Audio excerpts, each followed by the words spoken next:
kasih Tuhan. Kita anti kalau kasih karunia yang Tuhan berikan atas hidupmu dan hidupku didiskreditkan, direndahkan, nilainya diturunkan, didegradasi untuk hal-hal yang bersifat fana, yang mengengat dan karat bisa menghabisi itu semua. Karena engkau dan saya memiliki kasih karunia yang more than semuanya itu, saudaraku. Kalau engkau meletakkan kasih karunia yang Allah berikan dalam hidupmu, yang Yesus sudah berikan voucher itu kepada engkau dan saya dengan dia mati di atas kayu salib, dan engkau hanya menempatkan kasih karunia itu selevel dengan harta dunia, engkau sedang melecehkan kasih karunia, saudaraku. Dan itu menyakitkan hati Bapa. Itu yang membuat saya beberapa waktu ini menyiapkan diri. Saya ngomong, wah pedih ya Tuhan. Saya membeli handphone ini dengan susah payah. Saya ingin memberikan kepada Ibu Ruth misalnya. Contoh ya Bu Ruth. Terus Bu Ruth menerimanya dengan, oh ya Pastor, thank you. Feel-nya apa? Atau udah taruh aja sana Pastor, nanti tak cek, tak lihat. Atau berbeda deh, wah thank you Pastor, sampai dia nangis, thank you. Ngerti? Kasih karunia yang Tuhan beri dalam hidup kita, yang Bapa beri kepada kita, itu seringkali kita buang-buang, saudaraku. Aku berikan engkau sesuatu yang kekal, tapi engkau memilih sesuatu yang fana. Kita melecehkan seringkali, saudaraku. Karena kasih karunia itu gambaran kasih Bapa. Bukan hanya gambaran kasih Bapa. Ada satu pribadi lagi, kasih Yesus, yang tidak ternilai harganya, saudaraku.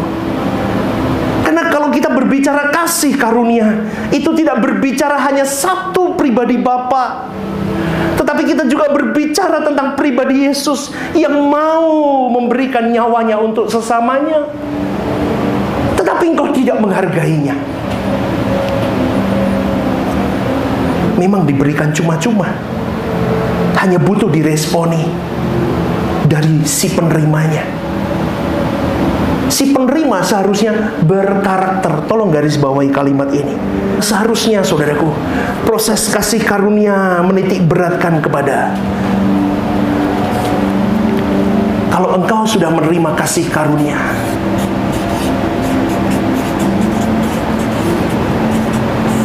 engkau menyadari, disambut, diresponi dengan karakter yang baik, maka seharusnya kasih karunia ini akan membangun karaktermu terus. Akhirnya dia menjadi pribadi yang berkarakter bangsawan surgawi.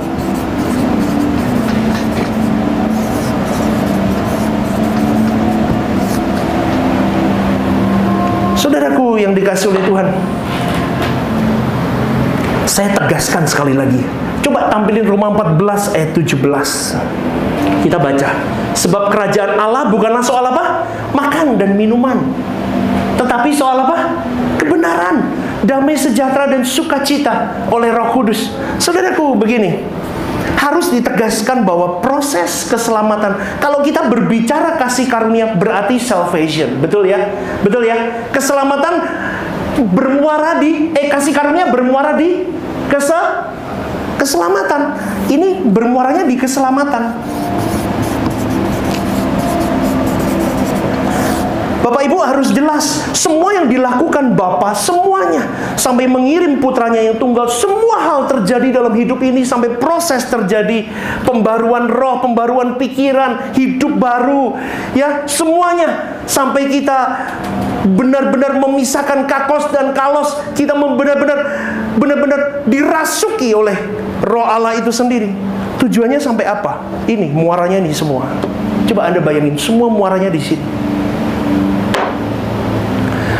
Berarti kita berbicara, kekristenan adalah pathway, jalan hidup untuk engkau bisa mencapai keselamatan yang sejati, bukan keselamatan duniawi. Jadi semua hal, mau doktrin model apapun, mau teori apapun, konsep semua yang dibuat oleh manusia, maupun Allah sendiri bekerja di dalam tatanannya, tujuannya ini. Kalau kita sudah tahu ini, berarti keselamatan di dalam Kristus Yesus tidak menitik beratkan kepada pemenuhan kebutuhan jasmani. Amin, saudaraku. Pemenuhan kebutuhan jasmani seperti makan, minum, kesehatan, jodoh, keturunan, dan lain-lain, itu bukan fokus utama, bukan.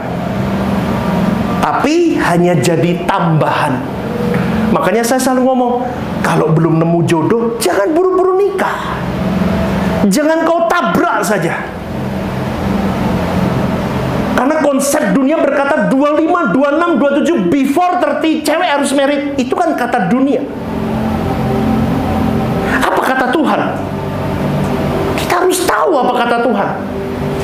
Kita harus hidup segala hal, saudaraku.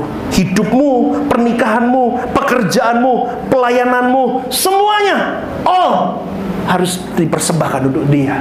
Sekarang kalau kau menikah, tetapi engkau tidak buat itu sebagai hadiah, sebagai ukupan yang indah untuk Tuhan, buat apa kau menikah? Ada banyak, saudaraku, hal yang seharusnya kita mengerti mulai hari ini. Segala hal yang ada di dalam hidup kita, kau punya mobil, kau punya rumah, kau punya semuanya, kebutuhan utama adalah spiritual. Bagaimana engkau masuk dalam hadirat Tuhanmu? Bagaimana worship leader, singer, bagaimana pemusik, bagaimana saya, bagaimana semua pastoral. Kau tunduk, kau lutut di hadapan Tuhanmu, kau menangis meratapi hidupmu. It's not about liturgi, saudaraku. Gereja adalah tentang spiritualmu bersama dengan Tuhan.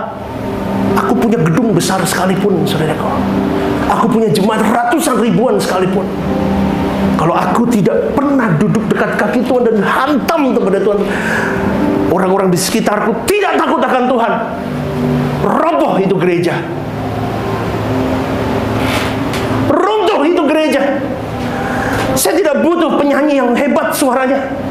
Saya butuh orang yang mau duduk dekat kaki Tuhan dalam hari hidupnya. Akan ada rasa yang beda, saudaraku. Ini bukan about teknik menyanyi, tetapi ini bagaimana engkau mengukir hidupmu dengan kekudusan Tuhan. Kau jaga hari-hari hidupmu. Kau tidak bicara sembarangan, kau tidak berpikir sembarangan. Ini yang saya alami, saudaraku. Saya berkata kepada Tuhan, I will, my Lord. Aku mau terbang tinggi. Kita fokus kepada keselamatan. Tambahan yang kita miliki, apapun, sebetulnya diberikan oleh Tuhan itu supaya engkau dan saya orang percaya lebih efektif mengabdi kepada Tuhan. Tetapi ingat, seseorang tidak bisa mengabdi kepada dua Tuhan. Hendaknya orang percaya tidak berpikir bahwa tambahan itu menjadi segala sesuatunya. Karena firman Tuhan di dalam Matius 6 ayat 33 berkata, carilah dahulu kerajaan Allah dan semua akan ditambahkan kepadamu. Artinya apa, saudaraku? Engkau harus mendahulukan hal all about Tuhan. Kau harus fokus tentang bagaimana aku. Begini loh, saudaraku. Banyak orang tidak mau. Ada sebab, ada akibat. Orang mengejar hasil, tetapi orang tidak mau mengejar proses. Begini, kalau orang yang memang benar berkarakter bangsawan surgawi, dia berjuang dalam hari-hari hidupnya mengutamakan perasaan Tuhan. Dia tidak berani sembarangan, Tuhan aku minta rumah baru, Tuhan aku minta ini, enggak. Tetapi dia selalu berkata, Tuhan, adakah hari ini aku meleset di hadapan-Mu? Adakah sesuatu yang aku tidak berkenan ya Bapa aku lakukan dari pagi sampai malam ini? Mungkin aku tidak menyakiti Engkau, tapi aku menyakiti sesamaku. Loh, Saudaraku, jangankan ngomong, Anda tidak lakuin apa-apa aja, orang bisa asumsi salah kok sama Anda. Betul nggak? Itu berkali-kali saya alami. Loh, ada apa tak? Ada orang yang nyalah pahami saya, loh, saya nggak ada apa-apa kok. Itu orang yang mendahulukan kerajaan Allah. Pagi hari kau tidak cari handphonemu, kau tidak cari handphonemu, kau tidak cari apapun, kau cari Tuhanmu dulu. Lord, terima kasih kau, aku masih kau beri hidup pagi ini.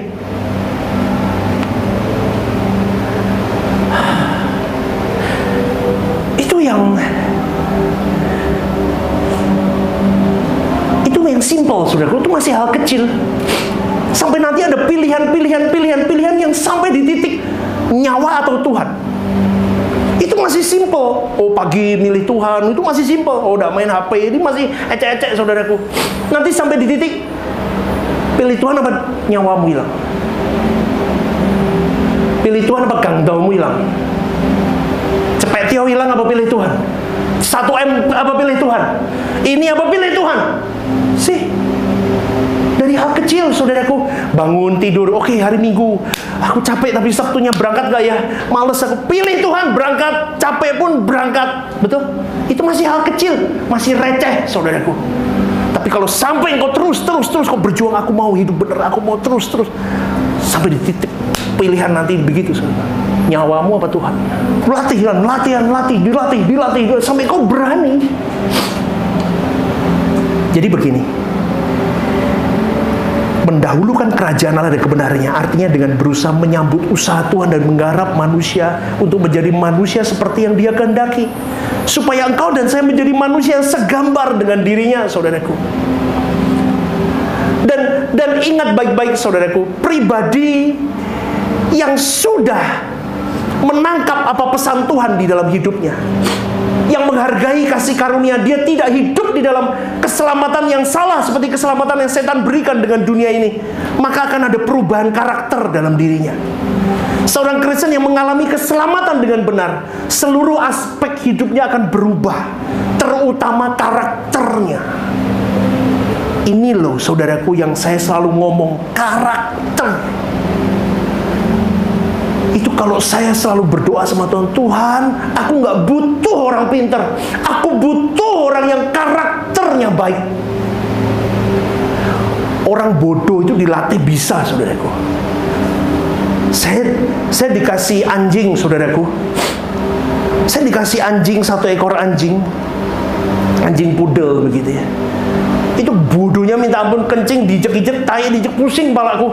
Tak puasain sampai lapar, lumayan, saudaraku. Sit, masih bisa sit. Suruh salam, ora iso-iso, sampai tak, bodoh banget nih.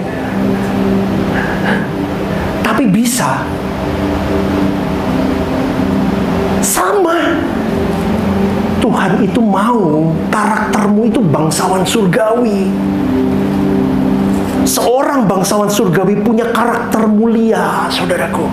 Karakter mulia itu dimulai dari hal-hal kecil berkarakter. Contoh, saya selalu ngomong, saya pernah buat renungan deh. Oh, di renungan suara kebenaran, saya pernah ngomong begini. Saya ingat kok, saya buat itu. Saya ngomong begini. Kita itu kebiasaan mewariskan pemberontakan kepada generasi di bawah kita, tanpa kita sadari. Contoh, nggak usah pakai helm. Ngapain pakai helm? Cedak ada orang polisi kok.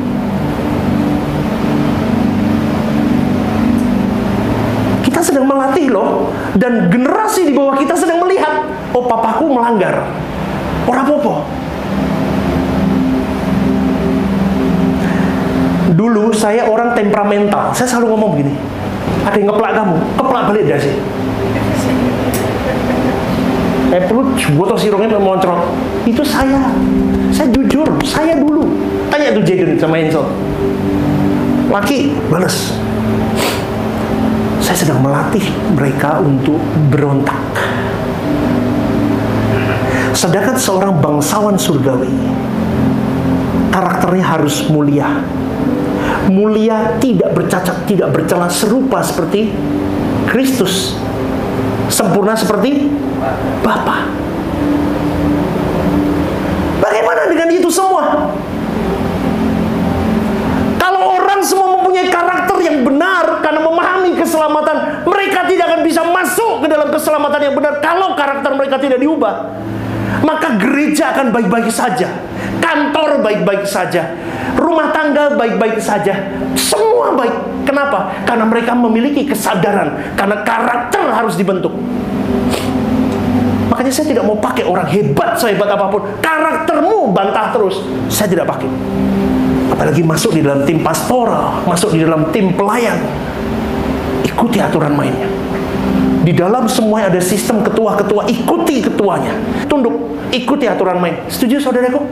Setuju? Kita belajar punya penundukan diri. Kalau tidak, kita tidak akan pernah bisa masuk mengenyam keselamatan sejati bersama dengan Tuhan. Berapa banyak gereja hancur karena karakter, saudaraku. Karena begini, karakter yang diperbarui akan membuat seseorang itu menjadi high quality. Yang dulunya malas dia jadi rajin bekerja, yang dulunya nggak jujur dia jadi jujur, jadi cerdas. Loh, kalau cerdas itu bener loh saudaraku.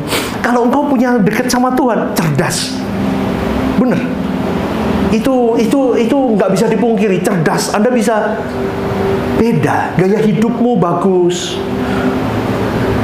Ini yang saya bertobat juga, termasuk apa? Pola makan. Amin. Loh, orang kalau memiliki karakter yang baik, dia bisa jaga mulutnya.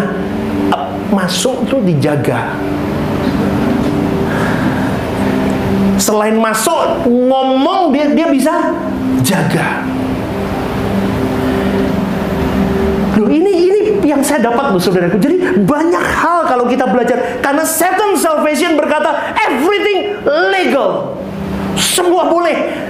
Nikmati guys, mumpung kamu masih muda guys. Sekali hidupmu, seumur hidup nggak ada. Udah, muda cuman sekali kok. Nikmati, dugem semua. Cia pena-penamu, cia babi, cia apa, semua dimakan.